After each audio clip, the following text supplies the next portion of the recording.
Stephen ఆయనకు ఈ రాజును తెలుసుకున్న తర్వాత నిలబడుకుని మాట్లాడుతూ ఉంటే దేవుని వాక్యం చెప్తుంది, అపోస్తుల కార్యం 6వ అధ్యాయంలో, ఆయన వారి వాగ్దాటిని నిర్వహించలేకపోయిరి. స్టెఫెనును వారు నిలువరించలేకపోయారు. ఎందుకు అనంటే డునామిస్, అద్భుత కార్యాలు, ఆశ్చర్య కార్యాలు. నువ్వు నిలబడి మాట్లాడితే రోగులకు స్వస్థత, నువ్వు నిలబడి చేతులుంచితే చనిపోయిన వారు లేవాలి, నువ్వు నిలబడి మాట్లాడితే పొరపచ్చాలన్నటువంటి సంబంధాలు మళ్ళీ అతకాలి, కుటుంబాలు బాగుపడాలి, దేశం బాగుపడాలి. అది నీ రాజు. నీ రాజు నిన్ను పిలిచింది అందుకు. ఎందుకు అంటే ఆకాశములు ఆయనను పూరించలేవు, మన మానవ భాష సరిపోదు. మీరు ఆయనను మీ మనసు నుండి తీసేయలేరు, మీరు ఆయనను అధిగమించలేరు, ఆయన లేకుండా ఉండలేరు. Because he is your king. ఆయన రాజు, మామూలు రాజు కాదు. ఆయన ఎలక్షన్లలో పోటీ చేసి నిలబడేవాడు కాదు, ఆయన జెండా పట్టుకొని తిరిగేవాడు కాదు. కానీ హృదయమనే నీ ఇంటిలోన రాజై కూర్చున్నవాడు, నీ జీవితాన్ని ఏలేవాడు. నువ్వు కట్టుకున్న బట్ట ఆయనది, నువ్వు మాట్లాడే భాష ఆయనది, నువ్వు ఉంటున్న ఇల్లు ఆయనది, నీ దేశం ఆయనది, నీ ఊరు ఆయనది, నువ్వు తిండి ఆయనది, నీ బ్రతుకు ఆయనదే. That is your king. నువ్వు ఒప్పుకున్నా ఒప్పుకోకపోయినా ఆయనే రాజు. పరిసయ్యులు ఆయన్ని చూశారు. ఆయన్ని చూసి, యూదుల రాజుకు క్రీస్తువు నీవేనా అని అంటే, ఆకాశమేఘారూఢుడై మనుష్య కుమారుడు దేవుని వద్ద నుండి దిగివచ్చుట మీరు చూస్తారు అనంటే మతం తట్టుకోలేకపోయింది, బట్టలు చింపుకుంది.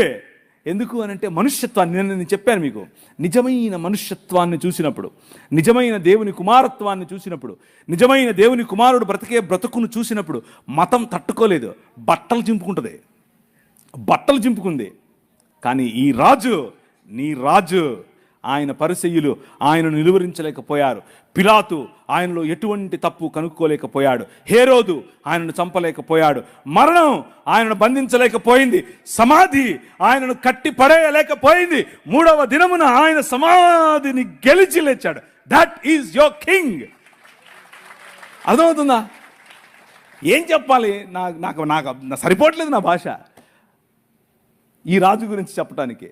ఆ రాజు ప్రతినిధులు మీరు, ఆ రాజు రాజ్యాన్ని మీరు ప్రకటిస్తున్నారు. ఎల్లప్పుడూ ఉండేవాడు, ఎప్పుడూ సమస్య పోనివాడు, యుగ యుగములకు ఉండేవాడు, నీతో ఉండేవాడు, నీలో ఉండేవాడు, నీ ఇంట్లో ఉండేవాడు, నీకు తెలియకుండానే నిన్ను కాపాడుతున్నవాడు, నీకు తెలియకుండానే నీ మార్గాన్ని రక్షించేవాడు, నీకు తెలియకుండానే నీతో ఎప్పుడు ఒక చన్నటి మెల్లనైన స్వరముగా నీతో మాట్లాడుతూ నిన్ను మార్గదర్శనం చేస్తూ నిన్ను నడిపించేవాడు. నీ హృదయం ఆయన పట్ల వంగి ఉంటే చాలు. సమస్య ఏమిటి అంటే ఈరోజు క్రైస్తవంలో వి రేషనలైజ్డ్ ఎవ్రీథింగ్. రేషన్ అంటే మనకేదో రేషన్ ఇస్తున్నారు, రేషన్ షాప్ అనుకుంటున్నారు, అలా కాదు. అది కాదు నేను అనేది. రేషనలైజ్ అంటే అర్థం ఏమిటి అని అంటే ప్రతిదానికి కూడా ఒక లాజిక్ వెతుక్కొని ఆ లాజిక్లో ఇరుక్కుపోయేటటువంటి సమాజంగా క్రైస్తవ సమాజం కొన్నిసార్లు అలా ప్రవర్తిస్తోంది. బట్ యువర్ కింగ్, నీ రాజు లాజిక్కు పైన ఉంటాడు. లాజిక్ ఆయన సేవకుడు, లాజిక్ ఆయన సేవ కోసమే పుట్టింది. He is the ultimate logic. ఒకరోజు నేను చెప్పాను లేదా నాకు గుర్తులేదు, కానీ నేను సేవ చేస్తున్నాను, వాక్య పరిచయం చేస్తున్నాను, అందరి ముందు సాక్ష్యం చెప్తున్నాను, కానీ దేవునితో కొట్లాడుతున్నాను, బొంగమూతి పెట్టాను, అలిగాను. ఎందుకో తెలుసా? మా పెద్ద పాప పుట్టిన 20 రోజులకు డాక్టర్ దగ్గరికి తీసుకెళ్తే ఆమె గుండెలో టెట్రాలజీ ఆఫ్ ఫాలో అనే ఒక రోగం ఉందని చెప్పాడు. ఏంటి టెట్రాలజీ ఆఫ్ ఫాలోనా? నాకు అర్థం కాలేదు అని అంటే, నీకు అర్థం అవడం కోసం ఒక మాట చెప్తాను చూడని చెప్పి, గీతాంజలి సినిమా చూసావా అంది. చూసా అని చెప్పా. మీరు చూసారా? మీరందరూ పరలోకం పోయేవాళ్ళు, మీరు చూడరు. నాలాంటి దరిద్రుడు, నాలాంటి నీచుడు, నాలాంటి సినిమాలు చూసేవాడు ఉన్నాడు ఒకడు. ఏం చేద్దాం చెప్పండి? చూసా అని చెప్పా. గీతాంజలి సినిమాలో హీరోయిన్కు ఉందే, ఆ హీరోయిన్కు ఉండే రోగమే నీ పాపకు అని చెప్పారు. చచ్చిపోద్ది అని చెప్పి నా మనసు పగిలిపోయింది. ఏం ప్రభువా, నీ కోసమే కదా నేను పరిచయం చేస్తున్నా, మనశ్శాంతిగా హైదరాబాద్లో ఉండేవాడిని. నాకు దర్శనమిచ్చి ఇందోర్ అన్నావు, ఇందోర్కి వచ్చాను.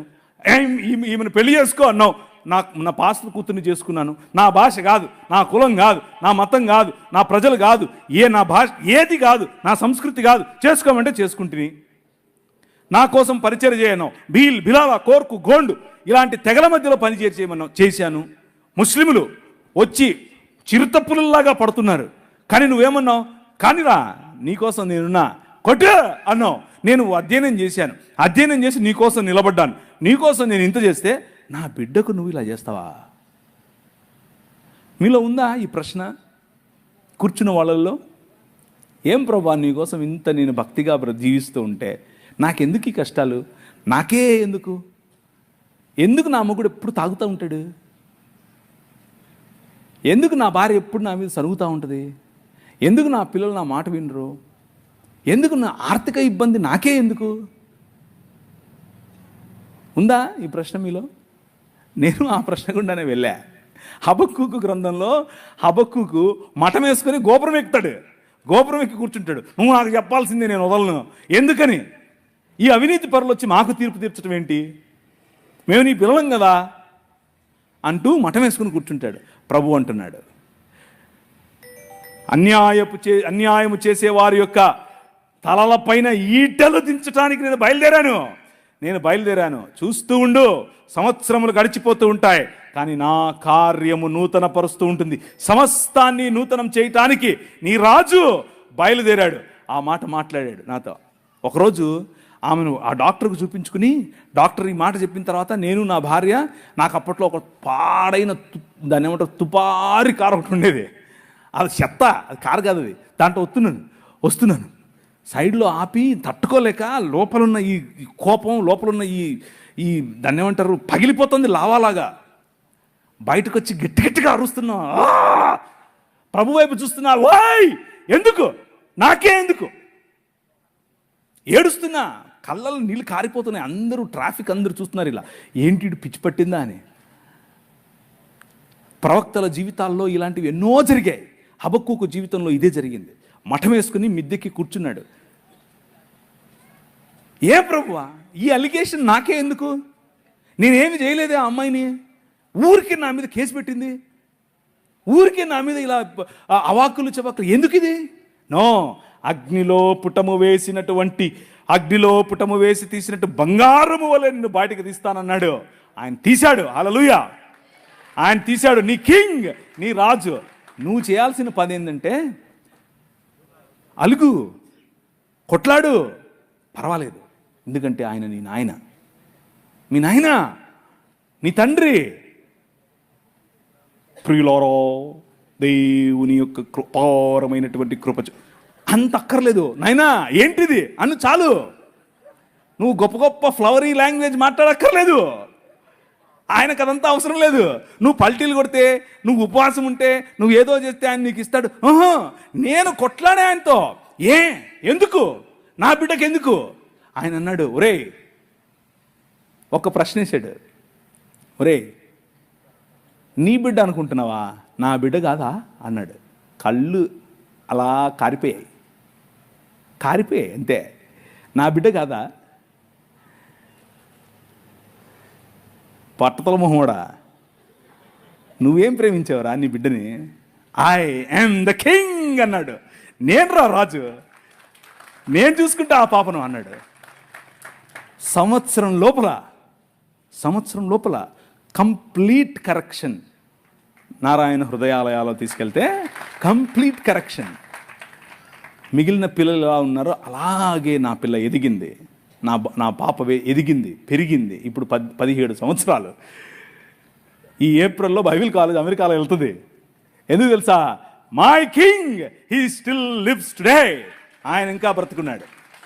ఆయన చావును చంపిన రాజు.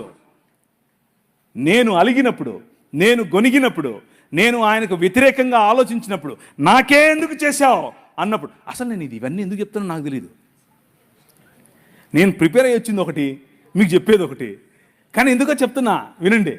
మీలో ఎవరో కూర్చొని ఉన్నారు, ఎవరో ఈ క్వశ్చన్తో ఉన్నారు. మీకే ఆన్సర్ ఇది. Your God did not leave you. నీ దేవుడు నిన్ను వదల్లా.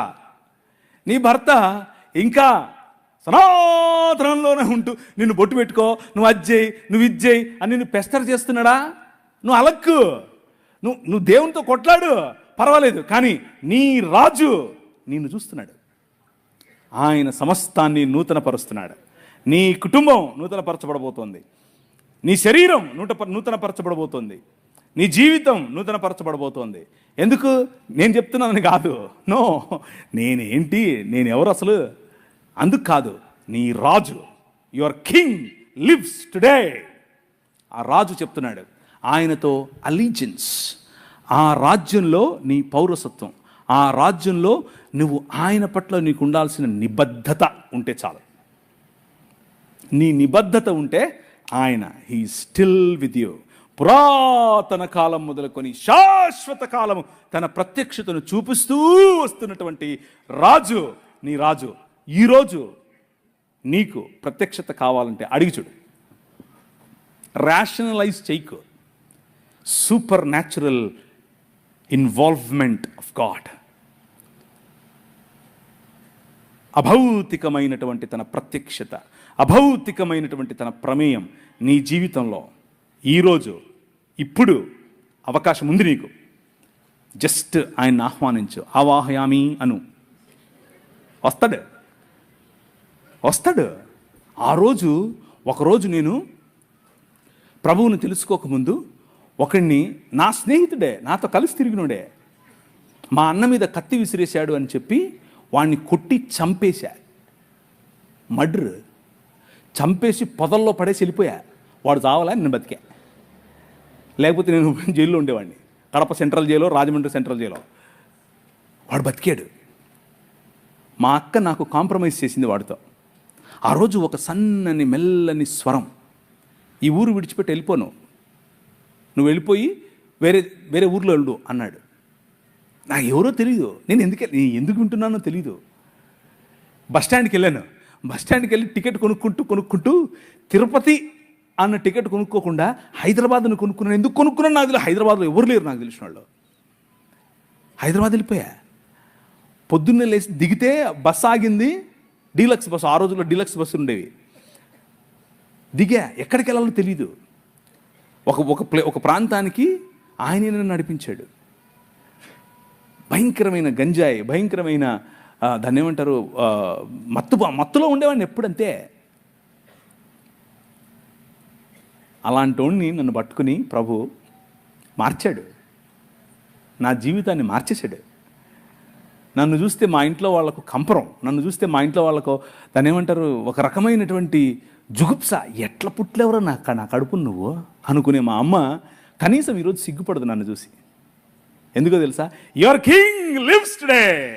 నీ రాజు ఈరోజు బతుకున్నాడు, మాట్లాడాడు. సన్నని స్వరం.